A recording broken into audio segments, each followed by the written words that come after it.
ಓಂ ಶ್ರೀ ಗುರು ಬಸವಲಿಂಗಾಯ ನಮಃ. ನನ್ನೆಲ್ಲ ಪ್ರೀತಿಯ ವೀಕ್ಷಕರುಗಳಿಗೆ ವಚನಗಳು ವಿತ್ ಮುಗುಳುನಗೆ ಚಾನಲ್ಗೆ ಆತ್ಮೀಯವಾದ ಸ್ವಾಗತ. ಸ್ನೇಹಿತರೆ, ಇಂದಿನ ವಿಡಿಯೋದಲ್ಲಿ ವಿಶ್ವಗುರು ಬಸವಣ್ಣನವರ ಒಂದು ವಚನ. ಈ ವಚನ ಇದೆಯಲ್ಲ, ಇದು ತುಂಬಾ ಸರಳವಾಗಿ ಶುರುವಾಗುತ್ತೆ, ಆದರೆ ಕೊನೆಗೆ ಬರ್ತಾ ಬರ್ತಾ ಇಡೀ ಸಮಾಜದ ಬುನಾದಿಯನ್ನೇ ಅಲುಗಾಡಿಸುವಷ್ಟು ಕ್ರಾಂತಿಕಾರಿಯಾಗುತ್ತೆ. ಅಂತಹ ಒಂದು ಅದ್ಭುತವಾಗಿರ್ತಕ್ಕಂತಹ ವಚನವನ್ನ ನೋಡೋಣ ಸ್ನೇಹಿತರೆ. ವಚನವು ಹೀಗಿದೆ: ಯಾರ ಮನದಲ್ಲಿ ಏನೇನಿಹುದೆಂದರಿಯೇ, ಒಳ್ಳಿಹರೆಂದೆನಲೊಮ್ಮೆ ಒಲ್ಲಹರೆಂದೆನಲೊಮ್ಮೆ, ಶಿವಭಕ್ತರಾದ ಕಾರಣ ಜಂಗಮವೇ ಲಿಂಗ ಕೂಡಲ ಸಂಗಮ ದೇವ. ಆರ ಮನದಲ್ಲಿ ಏನೇನಿಹುದೆಂದರಿಯೇ, ಒಳ್ಳಿಹರೆಂದೆನಲೊಮ್ಮೆ ಒಲ್ಲಹರೆಂದೆನಲೊಮ್ಮೆ, ಶಿವಭಕ್ತರಾದ ಕಾರಣ ಜಂಗಮವೇ ಲಿಂಗ ಕೂಡಲ ಸಂಗಮ ದೇವ. ಈ ಕೂಡಲ ಸಂಗಮ ದೇವ ಅನ್ನೋದು ಬಸವಣ್ಣನವರ ಅಂಕಿತ ನಾಮ. ಅವರ ಪ್ರತಿ ವಚನದ ಒಂದು ಸಹಿ ಇದ್ದಂಗೆ ಇದು. ಮೊದಲ ಸಾಲಲ್ಲಿ ತುಂಬಾ ನೇರವಾಗಿ ಹೇಳ್ತಾರೆ ನೋಡಿ: ಯಾರ ಮನಸ್ಸಲ್ಲಿ ಏನೇನಿದೆ ಅಂತ ನನಗೆ ಗೊತ್ತಿಲ್ಲ, ಅದಕ್ಕೆ ನಾನು ಯಾರನ್ನ ಒಳ್ಳೆಯವರು ಯಾರನ್ನ ಕೆಟ್ಟವರು ಅಂತ ಹೇಳಲ್ಲ.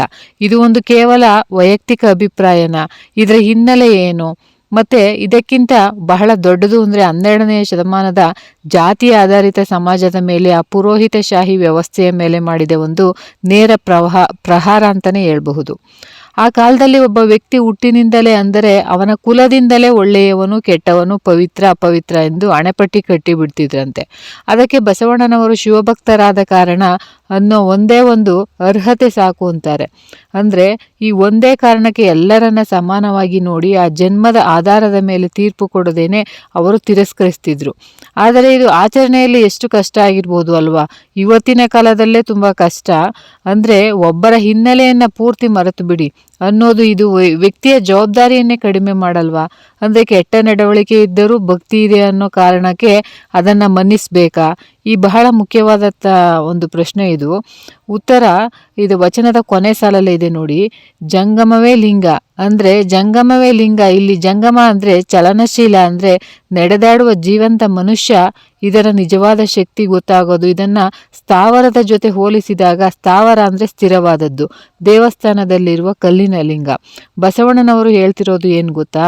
ಆ ಕಲ್ಲಿನ ದೇವರಿಗಿಂತ ನಮ್ಮ ಮುಂದೆ ಕಾಣುವ, ನಮ್ಮ ಕಣ್ಣು ಮುಂದೆ ನಡೆದಾಡುವ, ಹಸುವಿನಿಂದ ನೋವಿನಿಂದ ಬಳಲುವ ಆ ಮನುಷ್ಯನೇ ನಿಜವಾದ ದೇವರು ಅಂತ. ಇದು ಕೇವಲ ಒಂದು ಆಧ್ಯಾತ್ಮಿಕ ಹೇಳಿಕೆಯಲ್ಲ, ಅದೊಂದು ಆರ್ಥಿಕ ರಾಜಕೀಯ ಕ್ರಾಂತಿಕಾರಿಯ ಬೀಜ.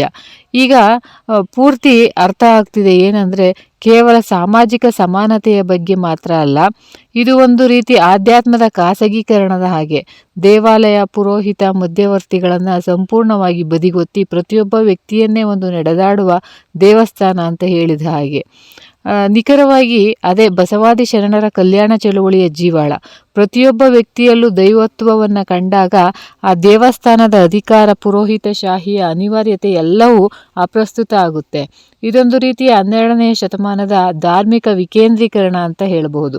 ಈ ವಚನದಿಂದ ನಾವು ಇವತ್ತಿಗೆ ಕಲಿಯಬೇಕಾದಂತಹ ಒಂದು ಅಂತಿಮವಾದ ಪಾಠ ಏನು ಅಂತಂದ್ರೆ, ಈ ಸಂದೇಶ ಎಷ್ಟು ಸ್ಪಷ್ಟವಾಗಿದೆ ಅಂದ್ರೆ, ಯಾವುದೇ ಪೂರ್ವಾಗ್ರಹ ಬೇಡ, ವ್ಯಕ್ತಿಯನ್ನು ಅವರ ಹುಟ್ಟು, ಕುಲ ಅಥವಾ ಆಸ್ತಿಯಿಂದ ಅಳೆಯಬೇಡಿ. ಅದಕ್ಕಿಂತ ಮುಖ್ಯವಾಗಿ ಪ್ರತಿಯೊಬ್ಬ ಮನುಷ್ಯನಲ್ಲೂ ಆ ದೈವತ್ವವನ್ನು ಕಾಣುವ ಒಂದು ಪ್ರಯತ್ನ ಮಾಡಿ.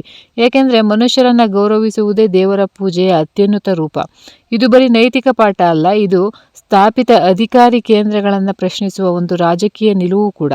ಇವತ್ತಿನ ಒಂದು ಡಿಜಿಟಲ್ ಯುಗದಲ್ಲಿ ನಾವು ವ್ಯಕ್ತಿಗಳನ್ನ ಅವರ ಪ್ರೊಫೈಲ್ ನೋಡಿ ಅವರಿಗೆ ಎಷ್ಟು ಹಿಂಬಾಲಕರಿದ್ದಾರೆ ಅಥವಾ ಅವರು ಯಾವ ಗುಂಪಿಗೆ ಸೇರಿದವರು ಅಂತ ನೋಡಿ ಒಂದು ಕ್ಷಣದಲ್ಲಿ ತೀರ್ಪನ್ನ ಕಟ್ಟಿಬಿಡ್ತೀವಿ ಅಲ್ವಾ?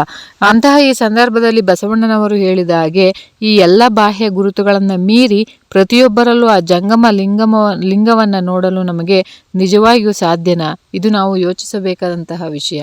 ಪೂರ್ತಿ ವಿಡಿಯೋ ನೋಡಿದ ನಿಮಗೆಲ್ಲರಿಗೂ ಹೃದಯಪೂರ್ವಕ ಧನ್ಯವಾದಗಳು. ಮತ್ತೆ ಮುಂದಿನ ವಿಡಿಯೋದಲ್ಲಿ ಇನ್ನೂ ಹೆಚ್ಚಿನ ವಚನ ಮತ್ತು ವಚನಗಳ ಭಾವಾರ್ಥದೊಂದಿಗೆ ಸಿಗುವೆ. ಎಲ್ಲರಿಗೂ ಕೂಡ ಶರಣಾರ್ಥಿಗಳು.